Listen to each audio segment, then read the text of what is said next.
घेतो की मी माझ्या पालकांनी गुरुनी माझ्यावरचे संस्कार केले आहेत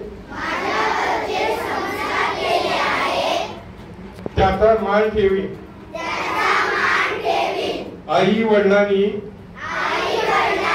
शाळेने मी आदर्श विद्यार्थी आणि नागरिक व्हावा म्हणून माझ्यावरती जबाबदारी टाकली आहे की शालेय शिस्त शाळेचे नियम यांचे पालन करून पार पाडेल।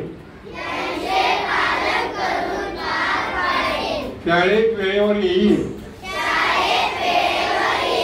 आई वडील शाळा